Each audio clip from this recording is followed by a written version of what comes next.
ஹல்லேலூயா. கவனிங்க. So first prayer என்ன அப்படின்னா, யார் அங்கீகரிக்கணும் அப்படின்னா கர்த்தர் அங்கீகரிக்கணும். இந்த ஒரு சர்ச்சு கட்ட ஆரம்பிக்கணும்னா கிட்டத்தட்ட 25 இடங்களுக்கு மேலாக நம்ம பர்மிஷன் வாங்கணும். 25 அதிகாரிகள் பக்கத்தில் அதுக்கு சைன் போட்டாதான் நம்ம சர்ச்சை கட்ட முடியும். அது ஒவ்வொரு டேபிளா போகணும். இந்த டேபிள் முடிச்சு அந்த டேபிள் முடிச்சு. நம்ம ஒருத்தர் சொல்லும் போது சொல்றாரு, பாஸ்டர் ஒரு 1 கோடி ரூபா மட்டும் தனியாக எடுத்து வச்சிருங்க, ஒவ்வொரு டேபிளுக்கும் போகும்போது அந்த டேபிளில் பணத்தோட போகணுமா. அப்படி போகும்போது தான் சைன் போட்டு அது வருமாமா. நான் என்ன சொல்றேன்னா, அந்த டேபிள் எல்லாம் போறதுக்கு முன்னாடி ஃபர்ஸ்ட் டேபிள் ஒன்று இருக்குது. அந்த டேபிள்ல அவர் சைன் போட்டார் அப்படின்னா இவங்க போட்டு தான் ஆகணும். எத்தனை பேர் ஆமோதிக்கிறீங்க? போட்டுருவாங்க. ஆனா அதனால எல்லா காரியத்திற்கும் உங்க ஜெபம் எப்படி இருக்கணும்னா, ஆண்டவரே நீங்க அங்கீகரிங்க. உங்க கணவனார் உங்களை அங்கீகரிக்கலையா, உங்க மனைவி உங்களை அங்கீகரிக்கலையா, உங்க மேனேஜர் உங்களை அங்கீகரிக்கலையா, பக்கத்து வீட்டுக்காரங்க உங்களை அங்கீகரிக்கலையா, கவலைப்படுறதை விட்டுட்டு கர்த்தர் சமூகத்துல போய் நீங்க அங்கீகரிக்க ஆண்டவரேன்னு சொல்லி ஜெபம் பண்ணுங்க. தன்னை போல அவங்க அங்கீகரிக்கிற நாள் வருமா இல்லையான்னு பாருங்க. கர்த்தர் அங்கீகரிச்சா போதும், கர்த்தர் சைன் போட்டா போதும். சோ நம்முடைய கண்கள் எப்பவும் யார் மேல நோக்கமா இருக்கணும்னா, எஜமானனாகிய கர்த்தர். நீங்க நீங்க நீங்க அருமையான பாஸ்டர் பால் அவர்களுடைய வாழ்க்கை சரித்திரத்தை படிச்சுட்டே இருக்கிறேன். நான் நேற்றையிலேருந்து அந்த புக்கு படிக்க ஆரம்பிச்சிட்டேன். அந்த புக்கு படிச்சுட்டே இருக்கிறேன். அப்போ அவர் ரொம்ப அழகான ஒரு சாட்சி. அவர் எப்பவுமே அப்போ இது கிட்டத்தட்ட ஒரு 70 வருஷத்துக்கு முன்னாடி, 60 வருஷத்துக்கு முன்னாடின்னு வைங்களேன். அப்போ அந்த ட்ரெயினில் பிரயாணம் பண்ணும்போது அந்த ட்ரெயினில் போகிற எல்லாருக்குமே சுவிசேஷம் சொல்லிடுவாராமா. எப்படியாவது ட்ரம் அடிச்சு இல்லைன்னா வசனம் சொல்லி. அப்போ ஒரு ட்ரெயினில் பிரயாணம் பண்ணும்போது பயங்கரமான இரிட்டேஷன் ஆயிட்டாங்களாமா. சும்மா சாமி சாமி சாமி சாமின்னு இருக்குன்னா எல்லாரும் கோவம் வந்துச்சாமா. அவங்க கோவப்பட்டு இருக்கும் போதே ஒரு பயங்கரமான ஒரு காத்து அடிச்சிருக்குது. இவருடைய தலையில இருக்கிற தொப்பி பறந்து வெளியே போயிருச்சு. உடனே அவங்க எல்லாம் கை கொட்டி சிரிக்க ஆரம்பிச்சிட்டாங்களாமா. அந்த நாட்கள்ல இந்த தொப்பி ரொம்ப முக்கியமானது. ஏன்னா அவங்க சிலரை தொப்பியில சாப்பாடு கூட வாங்கி சாப்பிட்டுருக்காங்க. அதை வச்சுட்டு அதுதான் அந்த வெயிலுக்கு நடக்கும்போது அவங்களுக்கு நிழலா எல்லாம் இருக்கிறதுனால அது ஒரு முக்கியமான ஒன்று. இந்த காத்து அடிக்கும் போது இந்த தொப்பி பறந்த உடனே சுத்தி இருக்கிற அந்த ட்ரெயின்ல இருக்கிற பேஷன்ஸ் அந்த ஆட்கள் எல்லாம் சொன்னாங்களாமா, ஏன் உங்க கடவுளால உன் தொப்பியே காப்பாற்ற முடியலையா, உன் தொப்பியே பறந்து போயிருச்சு. இவர் எதுவுமே சொல்லலையாமா. அங்க இருந்த அந்த ட்ரெயின் கிட்டத்தட்ட 20 கிலோமீட்டர் பிரயாணம் பண்ணிருச்சு. 20 கிலோமீட்டர்ஸ் தாண்டி அவர் இறங்க வேண்டிய இடத்துல இவர் தன் இருக்கையை விட்டு எந்திரிச்சு அந்த படிக்கட்டுக்கு போகும்போது அந்த படிக்கட்டுல இவருடைய தொப்பி இருந்துச்சாமா.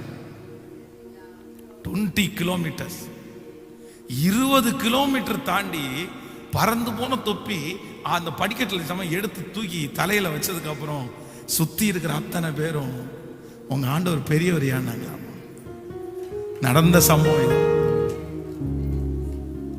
அப்ப நான் நம்புறேன், ஆண்டவர் அங்கீகரிப்பாரே ஆனால், ஆண்டவர் அங்கீகரிப்பாரே ஆனால் அங்கீகரிச்சுதான் ஆகணும். ஆமேன்னு சொல்லுங்க பார்க்கலாம். சோ இன்னைக்கு இந்த ஃபர்ஸ்ட் டே, இந்த ஃபர்ஸ்ட் செக்ஷன்ல முதல் ஜெப குறிப்பு என்ன அப்படின்னா, இந்த ப்ராஜெக்டை நீங்க அங்கீகரிச்சிருங்க ஆண்டவரே.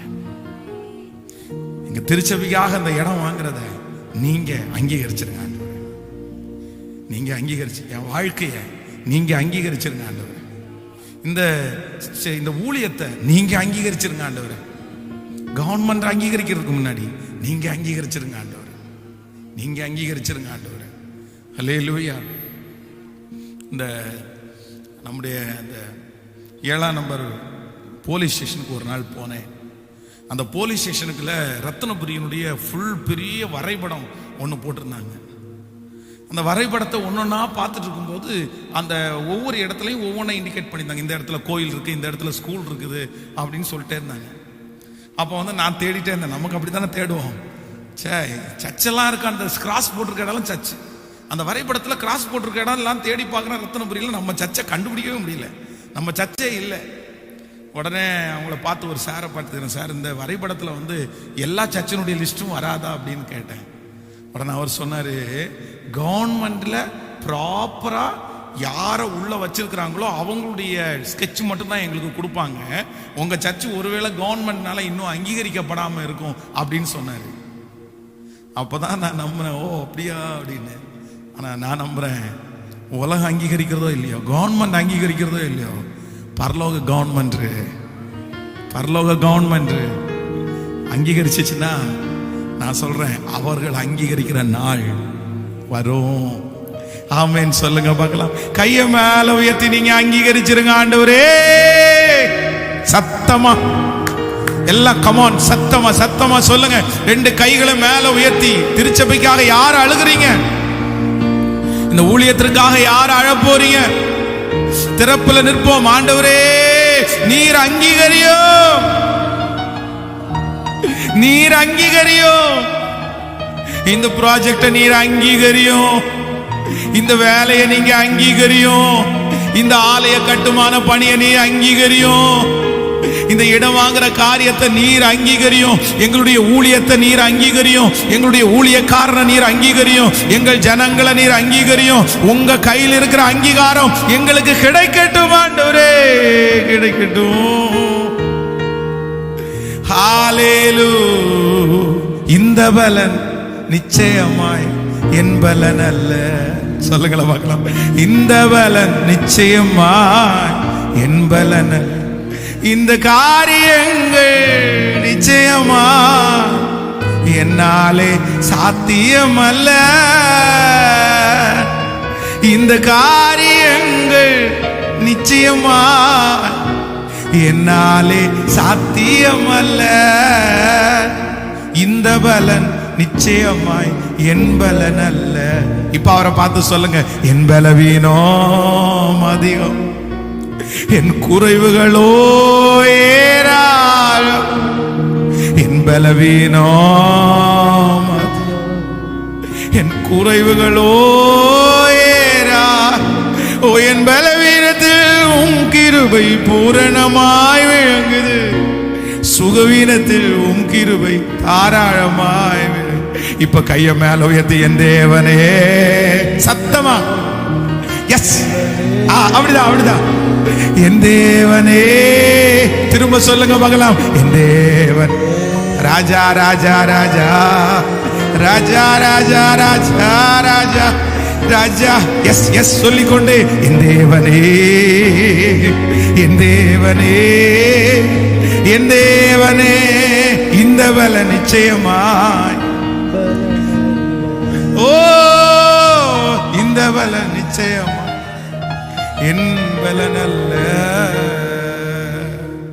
ஹalleluya. கைகளை உயர்த்தி ஹalleluya. ஒரு விஷயத்தை கூட சொல்லி நம்ம முடிக்க போறோம். இந்த ஃபர்ஸ்ட் இந்த ஊழியத்தை ஆரம்பிக்கும் போது 2005வது வருஷம் இந்த கருணாநிதி நகர்ல இருந்து சாந்தி அம்மான்னு ஒரு அம்மா நம்ம சர்ச்சுக்கு வந்துருந்தாங்க. எத்தனை பேர்? ஒரு சிலருக்கு தெரியும். அவங்க இப்போ இல்லை, இறந்து போயிட்டாங்க. அப்போ இந்த சாந்தி அம்மாவுடைய வீட்டில் அவங்க ப்ரேயரில் ரொம்ப இன்ட்ரெஸ்ட். அதனால் என்ன ஊழியக்காரனா அவங்க ரொம்ப மதித்து, அப்போ ரொம்ப சின்ன வயசு, நான் 2005 ஊழியம் ஆரம்பிக்கும் போது நான் ஒரு சின்ன சைக்கிள் வச்சுருந்தேன். அப்போ அங்கே தங்கியிருந்தேன். அந்த சைக்கிளில் வருவேன். நான் உள்ளே வந்த உடனே அந்த வீட்டில் இருக்கிற மொத்த ஆண்களும் வீட்டை விட்டு வெளியே போயிடுவாங்க. நான் உள்ள என்ட்ராய் சைக்கிளை வைக்கிறேன் அப்படின்னு சொன்ன உடனே இந்த அம்மா சொல்லுவாங்க, டேய் பாஸ்டர் வந்திருக்காரா, ஒரு ஜபத்துக்காவது நில்லுங்கடா. நான் உள்ள என்ட்ராவேன், ஒருத்தரும் மதிக்கவே மாட்டாங்க. அப்ப ரொம்ப ஒல்லி, ரொம்ப சின்ன சட்டையை போட்டுட்டு, அப்ப இந்த ஊழியம் இல்லை, ஜனங்களும் இல்லை, ஆத்துமாக்கள் எதுவுமே இல்லை, புதுசு. நான் வந்தோடனே எனக்கு கஷ்டமா இருக்கும். சில நாட்டில் சொல்ல, பிரதர் ஜெபம் பண்ணிட்டு கூட போகலாம் அப்படின்னு. நீங்க பண்ணிக்கங்க. நான் உள்ள என்ட்ராயிட்டேன் அப்படின்னா அப்படியே மூஞ்சில் அடிச்ச மாதிரி எந்திரிச்சு வெளியே போயிடுவாங்க. நாட்கள் தாண்டினது, ஆண்டவர் ஊழியக்காரனா அங்கீகரிச்சாரு. இன்னைக்கு அந்த வீட்டில் இருக்கிறவங்க தான் நம்ம சர்ச்சில் முக்கியமானவங்களா இருக்காங்க. ஸோ இன்னைக்கு நம்ம சர்ச்சில் அருள் ரொம்ப முக்கியமானவர். அவர் பார்த்தீங்கன்னா நான் உள்ள போகும்போது அவரு வெளியே போயிடுவாரு. நான் உள்ள போயிட்டேன்னா இருக்கவே மாட்டாரு. ஆனால் இன்னைக்கு அவர் தான் நம்ம சர்ச்சில் மிக முக்கியமான நபராக இருக்கிறார். அப்புறம் நான் நம்புறேன் என்னன்னா, ஆண்டவர் நம்மளை அங்கீகரிக்க ஆரம்பிச்சா எல்லாரும் அங்கீகரிப்பாங்க. அல்லேலூயா. அதனால உங்களுடைய தோற்றத்தை பார்த்து, உங்களுடைய வெளிப்பிரகாரமான காரியத்தை பார்த்து இந்த உலகம் ரிஜெக்ட் பண்றதை நினைச்சு நீங்க சோர்ந்து மட்டும் போகாதீங்க. நான் சோர்ந்து போகவே இல்லை. இப்படி பண்றாங்களே, இப்படி செய்யறாங்களே, நம்ம வீட்டுக்குள்ள போனோம்னா அவங்க வெளியே போறாங்களே, இந்த வீட்டுக்கு ஏன் போகணும் அப்படின்னு நினைச்சதே இல்லை. அந்த வீட்டில் இன்னொரு ஆத்துமா இருக்குல்ல, அந்த ஆத்துமாவுக்காக போகணும், அந்த ஆத்துமாவுக்காக போகணும். ஆனா இன்று கர்த்தர் பெரியவர் என்கிறதை கர்த்தரே நிரூபிச்சிட்டார். நான் தீர்க்க தரிசனமா சொல்றேன், இந்த ஜபத்துல எத்தனை பேர் நீங்க கலந்து கொண்டீங்களோ, இது திருச்சபைக்கு மட்டும் இல்ல, உங்களுக்கும் கொடுத்த வாக்குத்தத்தம் தான். உங்களை அங்கீகரிக்கிற காலம், யாரெல்லாம் ரிஜெக்ட் பண்றாங்களோ அவங்க உங்களை அங்கீகரிக்கிற காலம், உங்களை வேண்டாம் என்று சொல்லுகிறவர்கள் அங்கீகரிக்கிற காலம் சீக்கிரமா வரப்போகுது. ஆமென் சொல்லுங்க பார்க்கலாம்.